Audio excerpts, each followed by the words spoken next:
আচ্ছা, নামাজের সাথে রিজিকের কি সম্পর্ক? খুব মন দিয়ে বুঝেন কথাটা।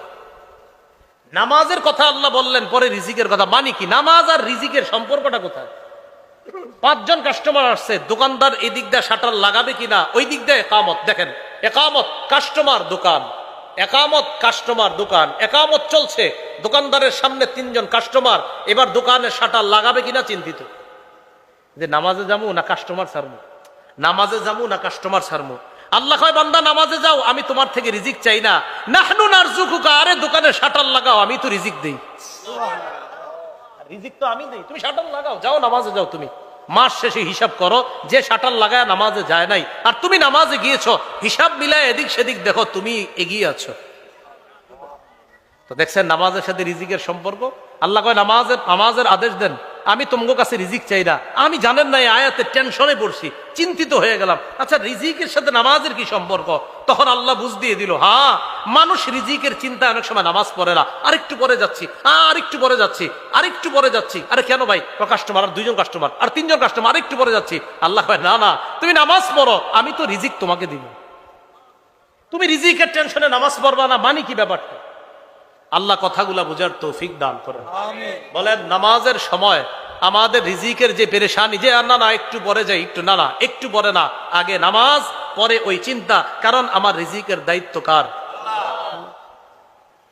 তো এই জন্য মনে রাখবেন, বৈধ পন্থায় হালাল রিজিক তালাশ করা, অবৈধ পন্থায় হালাল রিজিক তালাশ না করা। বৈধ পন্থায় হালাল রিজিক তালাশ করা, হালাল রিজিক তালাশ করা মানে আমি একজন মুসলমান, নামাজের সময় বাস নামাজ পড়ি, ব্যবসার সময় বাস ব্যবসা করি, খালাস।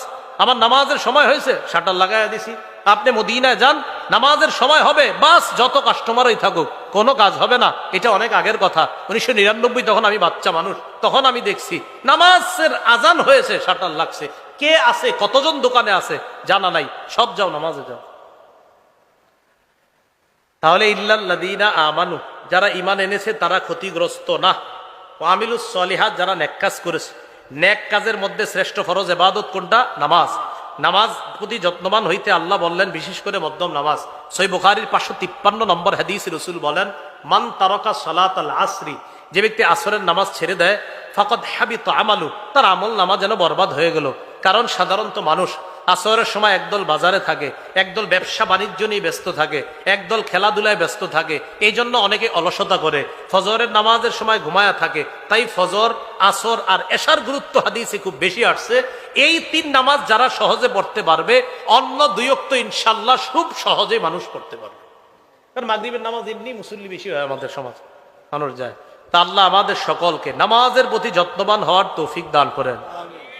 আসেন এবার ওই অংশে, হাফিজু আলাস সালাওয়াত, নামাজের প্রতি যত্নবান হও, বিশেষ করে মধ্যম নামাজ। এই মধ্যম নামাজ দ্বারা আবার কি উদ্দেশ্য? মুফাসসিরিনে কেরাম অনেক উদ্দেশ্য লেখছে, বাকি হাদিস দ্বারা বোঝা যায় মধ্যম নামাজ দ্বারা আসরের নামাজ উদ্দেশ্য। কোন নামাজ? সহিহ বুখারীর বর্ণনা 6396 নম্বর হাদিস। খন্দকের যুদ্ধের দিন রাসূলুল্লাহ সাল্লাল্লাহু আলাইহি সাল্লাম বলেন, মালা আল্লাহু কুবুরাহুম ওয়া বুয়ুতাহুম নারা শাগালুনা আন সালাতিল ওয়াসতা হাত্তা গাবাতিশ শামস। তাদের কবর, তাদের বাড়িগুলা আল্লাহ আগুন দ্বারা পরিপূর্ণ করুক। তারা আমাদেরকে মধ্যম নামাজ থেকে দূরে রাখছে, গাফেল করে রাখছে, আমাদেরকে মধ্যম নামাজ থেকে অন্য কাজে ব্যস্ত করে রাখছে।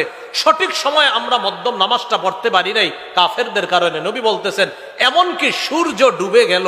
আচ্ছা বলেন তো, কোন নামাজ পড়ার পর সূর্য ডুবে? তাহলে হাদিস দ্বারা বোঝা যায় এটা আসরের নামাজ। নামাজ মধ্যম নামাজ, আসরের নামাজ। আর আসরের নামাজের গুরুত্ব তো বললাম। সহিহ বুখারীর 552 নম্বর হাদিস, রাসূলুল্লাহ সাল্লাল্লাহু আলাইহি সাল্লাম বলেন, আল্লাযী তাফুতুহু সালাতুল আসর ফাকাআন্নামা গুতিরা মালুহু ওয়া আহলু। কোন ব্যক্তির যদি আসরের নামাজ ছুটে যায়, কেমন যেন তার ধন সম্পদ, সন্তান সব ধ্বংস হয়ে গেল। আগামীকাল আসর পড়ার পর চা দোকানের সামনে যাবেন, যাওয়ার পর একজনকে বলবেন, কিও আব্দুর রহমান, আসর নামাজ পড়ছো নি? না, পড়ি নাই। পড়বা না? কাপড়টা ভালো না।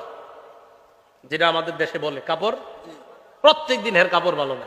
এই যতবার নামাজের কথা বলবেন, এতবার কয় আমার কাপড়। একদিন বলবেন, তো তোমার কাপড় যেদিন ভালো থাকে ওই দিন আমারে ফোন করে জানায়। কাপড় ভালো না বলে প্রত্যেক দিন, তা আপনি বলবেন, আব্দুর রহিম আসর পড়ছো? না, পড়ি নাই। পড়বা না? ভাই কাপড়টা ভালো না। আপনি বলবেন, সন্তান কয়জন? বলবে 5 জন। সম্পদ আছে, বলবে 20 বিঘা, আপনি বলবেন না তোমার 20 বিঘা নাই তো, সন্তান 5 জনও নাই। কি নাই মানে? তোমার সন্তানগুলা সমস্যা হয়ে গেছে এক জায়গায়, আর তোমার 20 বিঘা জমিনের উপরে একটা সমস্যা হয়েছে। আরে কি কর তুমি, এই যে 20 বিঘা জমিন পুরো আমার সন্তান তো 3জন ঢাকা ইউনিভার্সিটি বিভিন্ন জায়গা, আর 2জন অমুক জায়গায় আছে, মানে সন্তানে কি সমস্যা হয়েছে বলো, টেনশনে পড়ে গেছে। তখন আপনি বলবেন তুমি যে আসর বড় নাই, নবীজি বলছে যে আসর না পড়ে তার সম্পদ সন্তান ধ্বংস হয়ে যাওয়া আর আসর না পড়া একই কথা, তো তুমি যেহেতু আসর বড় নাই তো এইগুলা তোমার থাইকা লাভ কি? তাই বললাম এগুলা নাই তোমার। যে আসরের নামাজ ছেড়ে দেয় তার ধন সম্পদ সন্তান ছুটে যাওয়া একই কথা। আল্লাহ বুঝার তৌফিক দান করেন। পরিবারকে নামাজের কথা বলবেন। দোকানদার যারা, তাদেরকে নামাজের কথা দাওয়াত দেন। দোকানদারকে বলেন ভাই নামাজের সময় শাটারটা লাগায় মসজিদে যাও। আল্লাহ বলেন ওয়ামুর আহলাকা বিসসালাত, নবী আপনি আপনার পরিবারকে নামাজের কথা বলেন। দেখেন একটু পরে আল্লাহ বলতেছে লা নাসআলুকা রিজকা, নবী আপনি বলে দেন আমি আল্লাহ তোমাদের কাছে রিজিক